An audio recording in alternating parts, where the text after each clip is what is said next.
Então, essa conversa é genuinamente para tentar entender e ter a opinião de um especialista que entende muito bem desse mundo. E você mesmo me disse legítimas? Sim, sim, óbvio. Então, o que está acontecendo no mundo? Porque eu estou vendo cada vez mais uma reação a tudo isso que acabei de te falar e está ficando cada vez maior. E vai crescer ainda mais, pois não dá para esconder o sol com um dedo. Não, vai crescer ainda mais. E o que ocorre no mundo lá fora?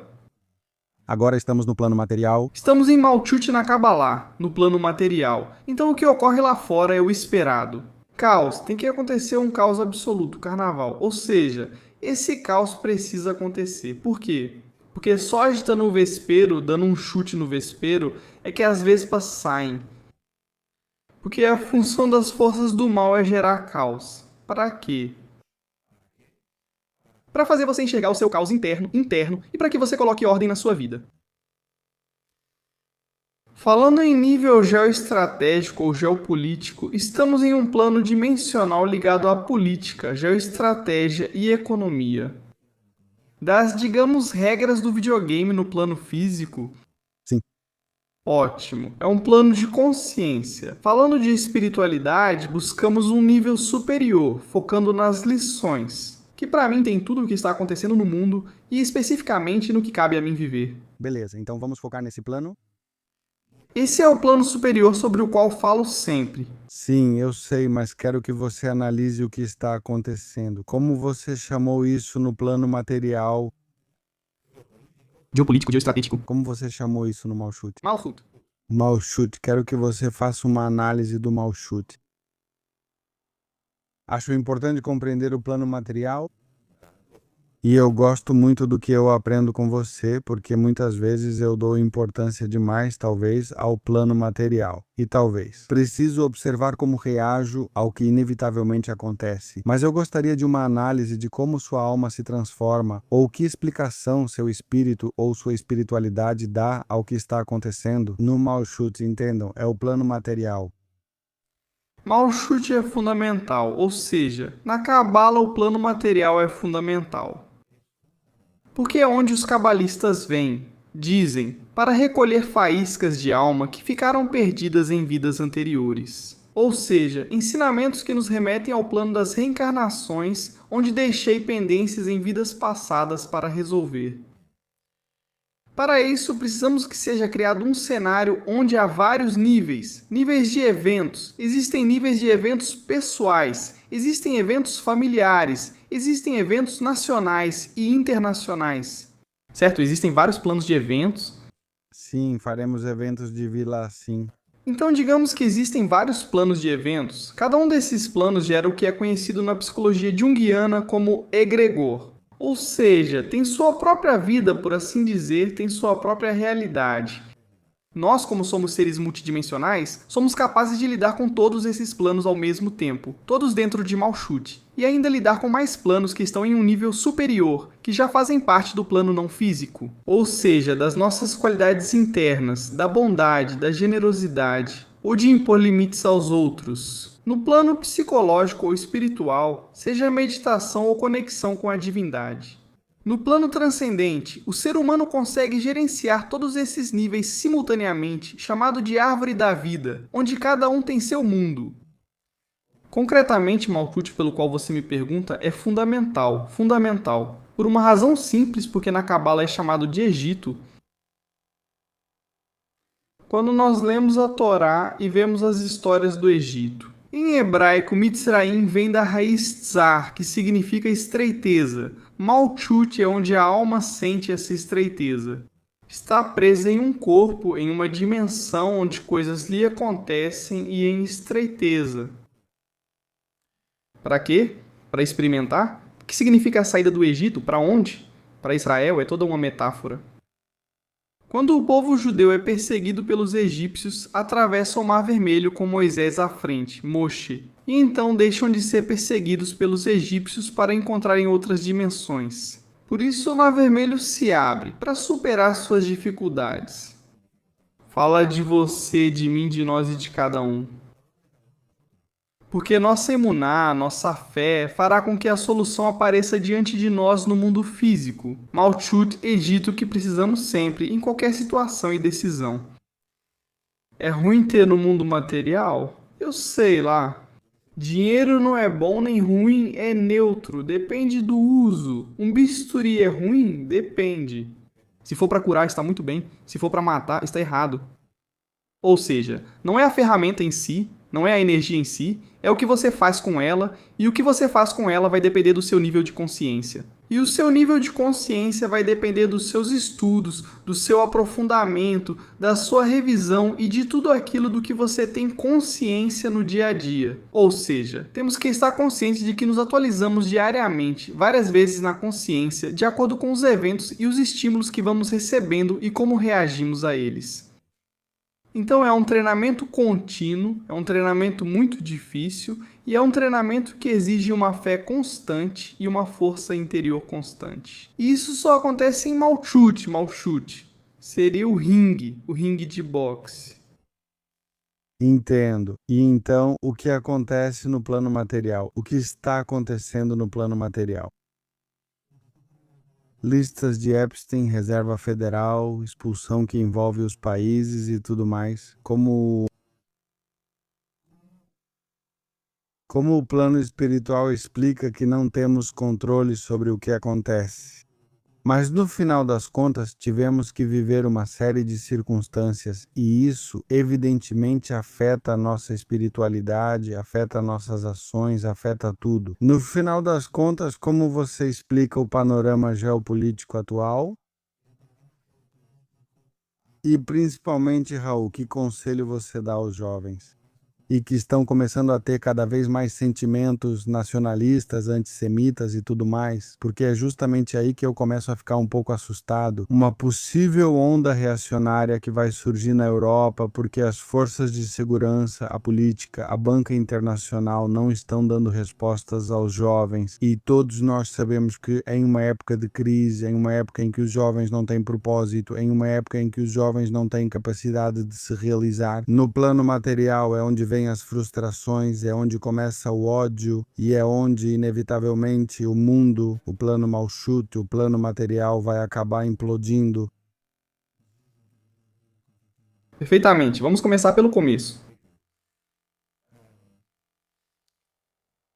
Como esses grandes eventos geopolíticos e geoestratégicos podem te ajudar? Qual o sentido deles para você? No plano, eles têm várias utilidades. A primeira é te fazer discernir, pois ao observar com discernimento você percebe o que acontece. Exercite sua capacidade de discernimento para distinguir o que realmente está acontecendo. Isso faz você dar um salto de distinção, de consciência. Ou seja, nesse aspecto eles são muito úteis. Alguns te afetam no dia a dia e outros não. Alguns te afetam mais no seu dia a dia, outros afetam menos.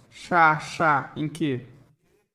Pode te afetar no nível material, pois afeta, por exemplo, lembro na última vez, contas bancárias para a Rússia nos bancos da Inglaterra. Sim, com o início da guerra nuclear. Exatamente, pois ali as elites tomam uma série de medidas. E isso afeta o preço dos combustíveis, impactando um pouco sua vida diária com o aumento da gasolina ou diesel. Isso eleva os preços dos transportes e alimentos. O que diz a Cabala sobre isso? A Cabala diz que isso pode afetar, mas que você tem a capacidade de contra-atacar isso. Me explica. Existe um conceito na Cabala chamado Parnasá, que significa sustento. Muitos associam só ao dinheiro, mas ele é apenas uma energia de sustento. O importante é o que você precisa para se sustentar agora. Alimento, ou seja, também poderia ser alimento, etc. Para caça.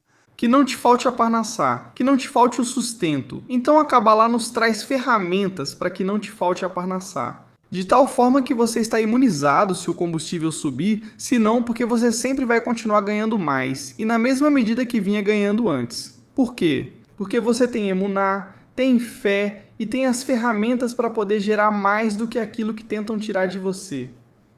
Não sei se estou me explicando. Sim.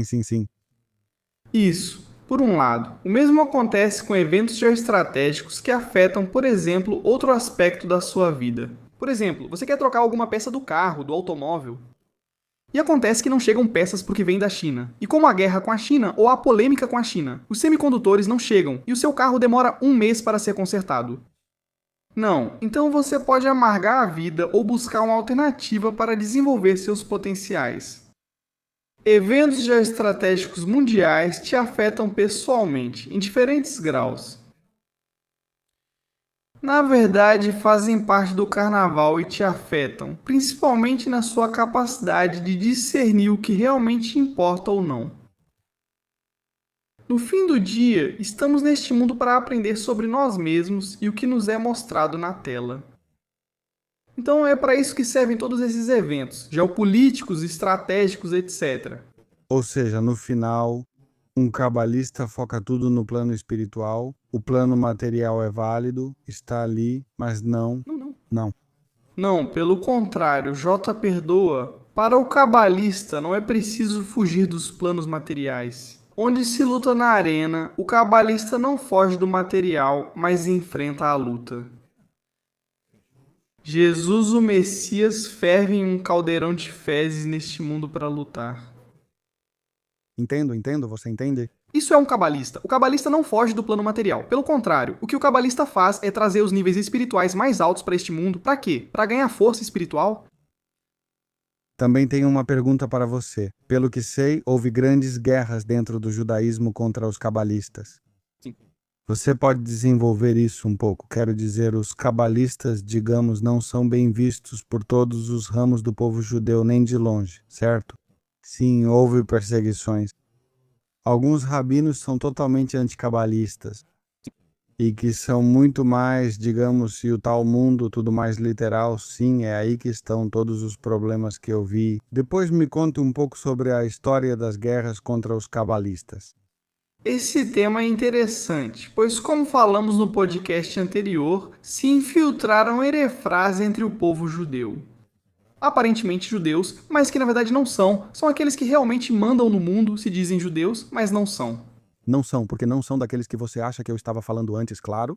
E então, dentro do que é o ramo, digamos, de rabinos ou de líderes espirituais dentro do povo judeu? Claro, todos aqueles que condenam a difusão do conhecimento que te liberta vão ser contra. Ou seja, pessoas que parecem boas e cuidam dos fiéis, na verdade fazem exatamente o contrário. Vou dar um exemplo dos eventos do 30. Eu sigo muito um mestre espiritual, um rabino que eu tenho muito carinho, que é o Rabino Alon Anabá. Ele é um senhor muito combativo em relação aos eventos do 30, um rabino com uma visão e uma clarividência extraordinárias. E como eu te disse, eu o acompanho muito. Eu o entrevistei, fui entrevistá-lo em Israel, a entrevista está no meu canal. É ouro puro. E esse senhor fala as verdades na lata, diz o que muitos de nós vemos, não, ele não tem medo, não se esconde, não se esconde. Que verdade é essa? Bom, Bem, que foi tudo uma completa pantomima, etc, etc. Não quero entrar em detalhes para não derrubarem seu vídeo, mas enfim, pensamos da mesma forma nesse aspecto. E ele denunciava e se arriscou completamente, denunciava. Como em Israel existem duas lideranças rabínicas, a dos judeus sefarditas e a dos judeus askenazes. Judeus askenazes são originários do norte da Europa. Os judeus sefarditas são da região de Sefarad, como nós na Espanha, Portugal, Mediterrâneo, Marrocos, etc. Esses são os sefarditas.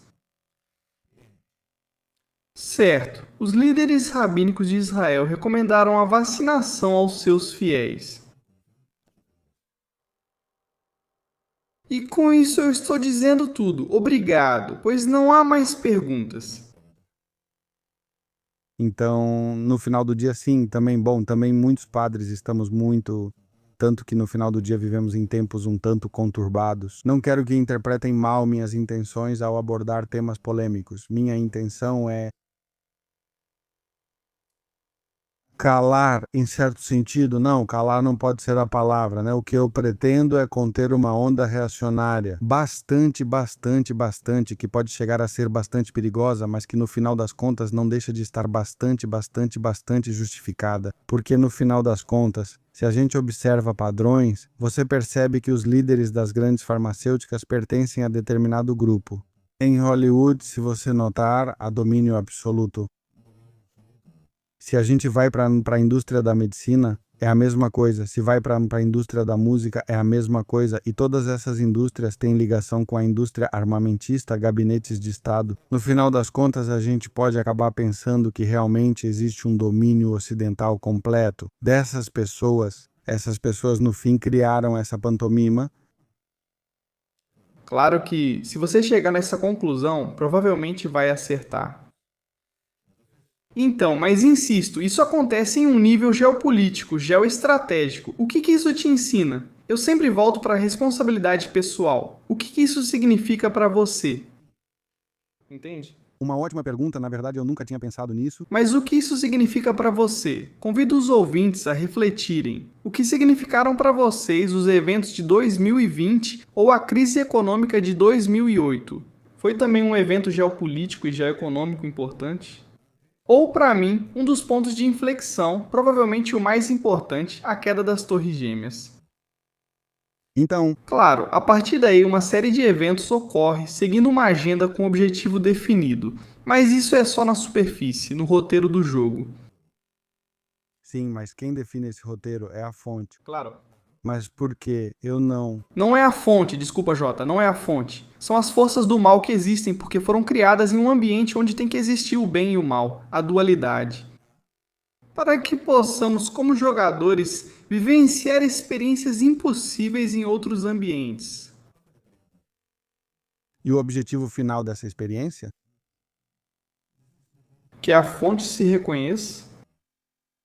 Como assim que a fonte se conheça a si mesma? Sim, pois a fonte, sendo única, é desconhecida. Ela precisa criar uma ficção de se colocar diante de um espelho e aí se gera uma dualidade, onde já parece que há dois, mas na verdade é só um, olhando para um espelho. Esse é o conceito de holograma. Para que a fonte possa se experimentar em diferentes facetas ainda não conhecidas por ela, desenvolver seus próprios potenciais, ela precisa fazer isso sob a ilusão da divisão. Na verdade, a unidade não é divisível, parece que é divisível, mas não é divisível, é divisível. Ela se coloca diante de um espelho e parece haver dois. Se colocar outro espelho, parecem três. Assim sucessivamente, estamos na sala dos espelhos. Você é divindade, eu sou divindade, eles são divindade. Se tivermos a capacidade de ir ao Pai que habita dentro de nós, vamos ter a capacidade de ter essa força para entender que estamos em um treinamento.